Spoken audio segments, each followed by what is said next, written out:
Hola chicos, buenas tardes, ¿cómo les va?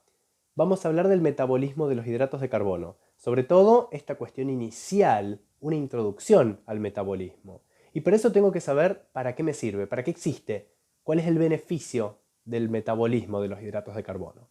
La respuesta la encuentran en que nuestro organismo, nuestras células, las células del cerebro, necesitan combustible las 24 horas del día, los 365 días del año. Estés durmiendo, estés despierto, corriendo una maratón, glucosa constantemente. Pero yo no estoy todo el tiempo comiendo. ¿Cómo hago entonces, por ejemplo, para irme a dormir 8 horas sin comer y que mi cerebro no se quede sin glucosa, que me generaría un coma hipoglicémico? Es justamente gracias a que por el metabolismo de los hidratos de carbono yo puedo proveer de glucosa a todos los órganos del cuerpo todo el tiempo. Y acá es justamente donde me voy a meter de lleno al metabolismo, contándoles que cuando hablamos de metabolismo podemos definir que existen dos grandes ramas, dos grandes vías, es como una autopista que tiene doble vía. Por un lado está la vía que fabrica, que genera, que hace génesis, y por el otro lado está la ruta que destruye, que rompe, que hace lisis. La vía que genera, que hace génesis, es la vía anabólica. A modo de recordarlo, ustedes acuérdense que los fisicoculturistas que toman anabólicos, ¿para qué? Para fabricar, para generar músculo en ese caso. ¿Bien? Y la vía catabólica es la que destruye. La vía catabólica es la de lisis, la de la ruptura o destrucción. Lisis significaría esto, destruir, romper. Con lo cual, de estas dos grandes vías se van a desprender los cuatro procesos metabólicos que existen. Existen dos procesos metabólicos respecto al anabolismo, a la génesis, y dos procesos metabólicos en la vereda de enfrente, en el catabolismo, en la destrucción, en la lisis. Entonces, ¿cómo funcionaría esto? Bueno, imagínense que yo estoy comiendo un plato de fideos que ustedes ya saben a la perfección, que a través de la masticación, la digestión química con las enzimas, yo los voy rompiendo hasta finalmente transformarlos en glucosa. Glucosa que se va a absorber y otros monosacáridos que ya los conocen también, galactosa y fructosa, me refiero a la glucosa porque es el más abundante. Esa glucosa va a salir de la luz intestinal y va a absorberse, va a ingresar a la célula del intestino. Una vez que ingresa al enterocito, que sería la célula del intestino, de ahí se tiene que distribuir esa glucosa para todo el organismo y lo va a hacer a partir de la sangre. Se va a ir por sangre, por eso yo puedo medir la glucosa en sangre. En un análisis de sangre yo puedo pedir glucemia y me informa la cantidad de glucosa en sangre que hay. Y esa glucosa se va a ir por la sangre ofreciéndose a todas las células del organismo que necesiten combustible. Ahora, yo estoy acá sentado dando una clase con ustedes y mientras estoy comiendo arroz, que lo estoy transformando en glucosa y lo absorbo. Primero utilizo ese combustible para poder aprovecharlo en las funciones vitales. Estoy hablando, estoy moviendo un poco las manos, estoy de vigilia, despierto, estoy respirando, mi corazón late, mis intestinos, metabolismo en general, mis funciones vitales. Pero mucho más que eso no estoy gastando ahora. No es que estoy corriendo o que estoy haciendo un ejercicio de intensidad. Con lo cual, yo acá me comí el segundo plato de arroz y aclaro que esto no es matemático, sino que les estoy dando un ejemplo. No es que con uno utilizo energía y que con dos me sobra. Esto depende mucho de la persona y demás. Pero imaginemos que yo al segundo plato de arroz ya me está sobrando. ¿Qué voy a hacer? Lo voy a guardar, lo voy a almacenar. ¿Para qué? Para poder tener combustible cuando yo no esté comiendo. Ejemplo, yo ahora me voy a dormir y ahí es donde voy a ir a buscar la reserva de combustible. ¿Bien? Pero en un primer momento la tengo que fabricar. Cuando me sobró glucosa, la voy a formar, la voy a transformar a un depósito de reserva energética que tenemos los mamíferos, que se llama glucógeno.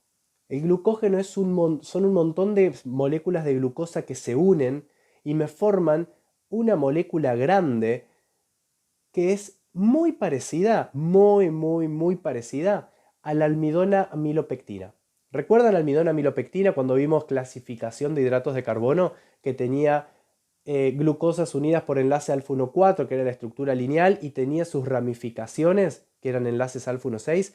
Igual es el glucógeno. ¿En todos lados se puede fabricar glucógeno? ¿En todos lados yo puedo almacenar glucosa en forma de glucógeno? Respuesta: no. Solamente lo puedo hacer en las células del hígado y en las células del músculo. Entonces yo voy a poder tener glucógeno en hígado y en músculo, solamente ahí. ¿Cuál es la diferencia entre estos dos glucógenos? Acuérdense siempre que el hígado es un órgano muy noble, siempre está pensando en dar. Con lo cual, el glucógeno que tiene el hígado es un glucógeno que va a poder ser utilizado cuando cualquier célula del cuerpo necesite combustible. El músculo no. El músculo tiene su glucógeno y lo tiene agarrado firme y no me lo vayas a sacar. El glucógeno del músculo se usa solamente por el músculo.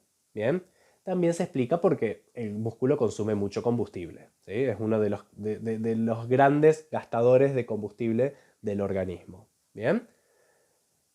¿Cómo se llama este proceso metabólico mediante el cual yo voy a poder agarrar muchas moléculas de glucosa, unirlas y obtener glucógeno? Es un proceso anabólico que se llama glucógeno-génesis. Glucógeno-génesis. Yo hago una génesis de glucógeno. Fabrico glucógeno uniendo muchas moléculas de glucosa. ¿En dónde? En hígado y en músculo. Hasta acá terminamos este primer proceso metabólico y vamos a imaginarnos que salí a caminar. No comí nada, porque ya había comido el arroz hacía 1 hora y media, 2 horas, entonces salí a caminar. Salgo a caminar y empiezo a necesitar combustible. No lo tengo de haber comido. ¿De dónde lo voy a sacar? Y voy a ir a buscar a los depósitos, ¿sí? Voy a ir al hígado, voy a ir al músculo, voy a poder romper moléculas de glucógeno para obtener glucosa y utilizarla como fuente de combustible. Y ahí tengo mi segundo proceso metabólico. ¿Que dónde lo voy a hacer? En hígado y en músculo, porque es donde está la reserva. Entonces, ahí está mi segundo proceso, que yo voy a romper músculos. Si yo estoy rompiendo, acuérdense que estamos hablando de la vía catabólica. ¿Cómo se llama este proceso catabólico? Mediante el cual yo rompo glucógeno. Glucógeno, lisis. Hago una lisis del glucógeno. Y acá nos encontramos con que voy a obtener moléculas de glucosa, ¿sí? A ese glucógeno yo le voy arrancando moléculas de glucosa y ahora yo las quiero utilizar como combustible. Quizá recuerden que en la clase de hidrato de carbono, cuando hablamos de la glucosa, mencionamos que era el combustible, servía como energía, pero las células, cuando la glucosa entra, la rompen a la glucosa para obtener una molécula que tiene mejor o es más fácil de utilizar como energía para la célula. Esta molécula, que sería la fuente de energía de la célula, se llama ATP, adenosín trifosfato. Entonces yo voy a romper la molécula de glucosa para obtener ATP. Ya después, en otro video, en otra clase, en otro encuentro, vamos a hablar de la glucólisis, que es este proceso metabólico catabólico mediante el cual yo rompo glucosa para obtener ATP. ¿Sí? Vamos a profundizar porque acá hay mucho acá adentro. ¿Cuántas moléculas de ATP voy a tener por cada molécula de glucosa? Si lo hago con oxígeno, sin oxígeno, si obtengo 2 moléculas de ATP, si obtengo 36, si entra el ciclo de Krebs, un montón de cosas que ya las van a ir viendo, pero en este momento me interesa que entiendan, que comprendan el concepto general. Y yo ya salí, y ya caminé, y ya utilicé mi reserva de combustible del glucógeno, ya utilicé esa glucosa que obtuve, y después me senté en un banquito a ayunar, porque no quería comer, porque me enteré, vi en Instagram que el ayuno intermitente estaba bueno, y dije, listo, no voy a comer. ¿Qué pasa? Necesito combustible, y no lo estoy ingiriendo. ¿Qué hace el organismo? Porque sin glucosa, sin combustible, ya sabemos que no tenemos chances. Lo que va a hacer el organismo es fabricar glucosa nueva, glucosa que no existía. Tenemos la capacidad de fabricar glucosa nueva. Este es el cuarto y último proceso metabólico que, como yo estoy fabricando, va a ser un proceso de esta vía de acá, la vía anabólica. ¿Y cómo se llama? Gluconeogénesis o neoglucogénesis, formación de glucosa bien. ¿Y dónde se van a realizar estos dos últimos procesos que les mencioné, la glucólisis y la gluconeogénesis? Bueno, en un primer momento, para contestar lo de la glucólisis, yo los invito a que se pregunten a ustedes mismos, ¿qué células del organismo necesitan combustible? Respuesta, todas. Con lo cual, ¿qué células van a poder hacer glucólisis, romper glucosa? Respuesta, todas. ¿Bien? No se olviden de eso. Y por otro lado, en la vereda de enfrente, la neoglucogénesis. Esta neoglucogénesis se va a producir en las células de dos tejidos, el del hígado y el de una parte del riñón que se llama corteza renal. La corteza renal y el hígado van a ser los que pueden fabricar glucosa nueva, gluconeogénesis. ¿Y a partir de qué voy a poder, de qué sustrato, de qué materia prima voy a poder yo fabricar glucosa nueva? Ejemplo, bueno, a partir de los intermediarios metabólicos, ¿bien? Que ya lo vamos a ver más adelante, piruvato o lactato. Pero ¿cuál va a ser la materia prima que voy a utilizar? Va a ser, por ejemplo, los aminoácidos. Yo voy a agarrar una proteína, la voy a romper para obtener sus aminoácidos y esos aminoácidos me van a terminar fabricando glucosa nueva. Interrelacionan, interacción de los metabolismos de proteína y de hidrato de carbono. Tengan en cuenta que este proceso gasta mucho, ¿sí? No es un buen negocio. Yo gasto mucho combustible para obtener combustible de las proteínas. Entonces no es un buen negocio metabólico, por eso yo no puedo vivir a expensas de la gluconeogénesis. Porque tranquilamente uno podría decir, ok, si yo puedo fabricar glucosa nueva, ¿para qué gasto el tiempo comiendo?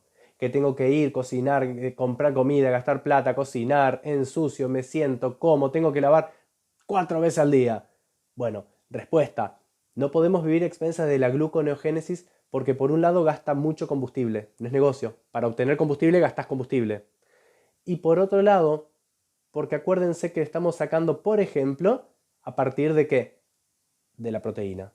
Ejemplo de los músculos. Entonces, si no comes, te comes. Vas a empezar a utilizar tu propia parte del organismo para poder fabricar glucosa. No es sostenible en el tiempo. ¿Bien? Entonces, no me estoy refiriendo al ayuno intermitente. Me estoy refiriendo a no como más, me quedo acá sentado, total yo hago gluconeogénesis. No, la principal fuente de combustible son los hidratos de carbono, sobre todo los complejos, los de la base, cereales, legumbres. Y acá terminamos con los 4 procesos metabólicos. Repaso breve, 2 grandes vías, anabolismo y catabolismo. Dentro del anabolismo teníamos glucogenogénesis y gluconeogénesis, y en la vía de enfrente, catabolismo, destrucción, tenemos glucogenólisis y glucólisis. Esos son los 4 procesos metabólicos cuya función es, la de poder suministrar combustible a lo largo de todo el día, tanto mientras estoy comiendo como en la etapa postprandial después de comer cuando necesito combustible. Bueno, espero que les sirva, esto es una introducción, después yo les voy a pasar el Power con los conceptos bien anotados, qué es la glucogenogénesis, glucogenólisis y demás, para que lo puedan leer acompañado a este videíto. Cualquier duda o consulta la pueden hacer acá mismo y si no también, grupito de WhatsApp. Cuídense y nos estamos viendo.